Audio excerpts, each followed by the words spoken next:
So everyone's saying that Mbilli's tailor-made for Canelo. I don't see that at all. Everyone's saying Mbilli's going to come forward to Canelo, Canelo's going to counter him, and that's exactly what he wants. I don't think that's what he wants, guys. Except for Crawford, look at all of his opponents the last 5 years. Now, everyone's saying, oh yeah, they all spent all night running and, he had to chase him down the ring. Yeah, well, fine. Chase him. Chase him and knock him out. He hasn't knocked anyone out for 5 years. And I don't think he's fought that stiff a competition. So I think Mbilli's going to bring a lot of problems for Canelo. Now, looking at Canelo, even in those 5 years, why can't he chase these guys down? His legs aren't there anymore. He's an old 35, guys. I think he's past his best, and the level of competition that he's fought in the last 5 years has really been to his detriment. That was the big problem in fighting Crawford. It was just such a level up compared to what he's been fighting, and he's just not conditioned for those kind of fights anymore. He's got lower output. He's a headhunter. He's not attacking to the body anymore, and believe me, he's going to want to attack Mbilli's body. Mbilli brings the fight, and he brings it for 12 rounds. So why are we asking, is Canelo just going to counter him all night? Shouldn't we be asking, is Canelo going to be able to keep this guy off him?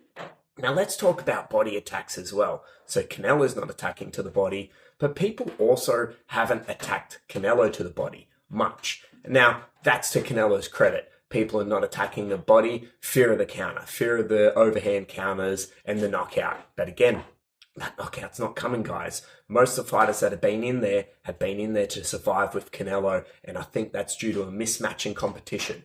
Not always due to Canelo's fight, sometimes just the people that have been available to him, but, people haven't been there to win the fights against Canelo. Now let's look at people that have attacked the body, and this is where I'm seeing some similarities between Mbilli and those fighters.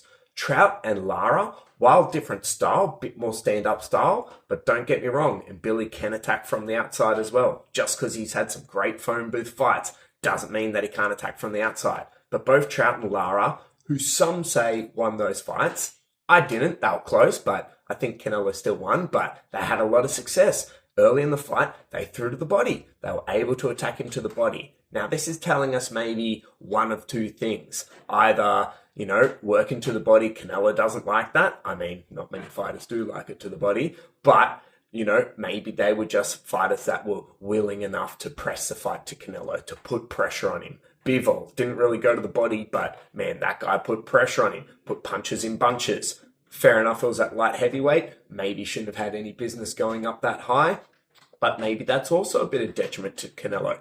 This guy's had some wild weight fluctuations. He's gone up. He's been a weight bully for a long time. He's been the kind of guy that shredded 20 pounds off for a weigh-in.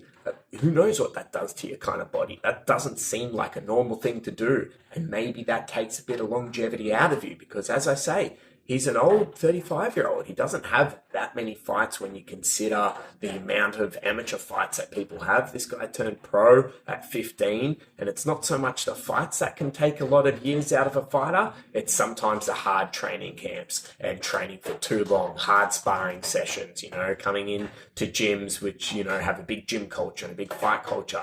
They're some of the damaging rounds that can really take some years out of a fighter. So who are some other fighters that have gone to the body? Triple G did go to the body, not with a lot of success, but he pressed the fight to Canelo. Again, the first two fights that Canelo really struggled with. And of course, Crawford and Mayweather. Don't really want to talk about them too much because they're just on a completely different level, and I don't think we can draw a lot of comparisons to that. Which probably has a question in your mind thinking, well, you've just mentioned some pretty elite fighters, and Billy's not on that level. We haven't seen him tested. Again, I'm seeing something different, guys. I don't know about that. I look at Deverenchenko as a huge piece of this puzzle to where Mbilli is at. Now, Deverenchenko probably could have got the nod against Triple G. And this is Triple G 1 year after his second fight with Canelo. Now, that first fight, Triple G was still on the decline and he beat Canelo. Don't care what anyone says, 8-4 is the most generous scorecard you could give Canelo for Triple G's favour.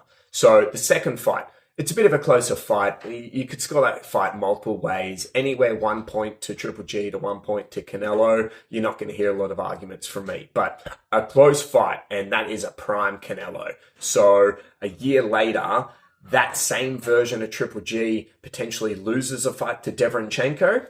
And talking on Deverenchenko, don't look at his record. This guy's 16-6. I want you to think of Deverenchenko the same way you think about Sean Porter. Yes, Sean Porter lost a few fights in his career, but you got to look at those losses. Every time Sean Porter lost a fight, it was against the top of the division, and maybe in that fight he was a 5-1 underdog, but that guy did not fight like a 5-1 underdog. He gave everyone, including Terence Crawford, a tough night in the office. Deverenchenko is the exact same. You go look at his record, or you go look at his amateur record. 390-20. That is an insane record. That's, Lomachenko territory. So this guy is a sound boxer. He knows what he's doing. I honestly don't think he lost a step. He, was a couple of years after this, Canelo Triple G comparison I'm giving. But a couple of years later, and Mbilli has a great fight with this guy. We have to look at the first half of the fight because Deverenchenko tore his bicep and still continued to fight the rest of the fight. That tells you kind of everything we need to know about the guy. But man, that was a tough fight.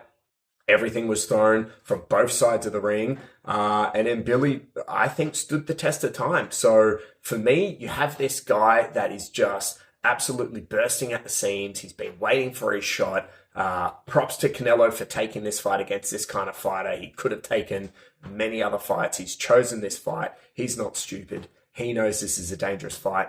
I think Mbilli has way too similarities to all the other guys. He loves going to the body. He's got an iron chin. He can fight in the phone booth. He can fight from outside. But best yet, he will throw punches when he's getting hit. That's that chin and that's that determination. Canelo now, he's much more of a reset, no longer a punches in bunches kind of fighter. So he needs to reset. He needs to fight in burst. And I think his rhythm's just going to be thrown off all night by a fighter like Mbilli. He's going to dig to the body. He's going to dig upstairs. He's going to be able to fight inside and outside. And honestly, he's going to wear down what I think is now an aging Canelo. No disrespect to Canelo. I just think he's on the downside of his career. I think the last 5 years, except for Crawford, he's fought lackluster opposition. He's been riddled with injuries. He's just not the same fighter that everyone remembers and everyone loves him for. And I think everyone's still seeing. He absolutely should not be a 3-1 favorite. I'm calling it an even fight at best, but I'm picking Mbilli by decision. We'll see closer to the fight. I'll do another review, look into the fights even deeper, see if my mind changes. But for now, that's my pick. This is Matt with Tail of the Tape. We'll see you next time.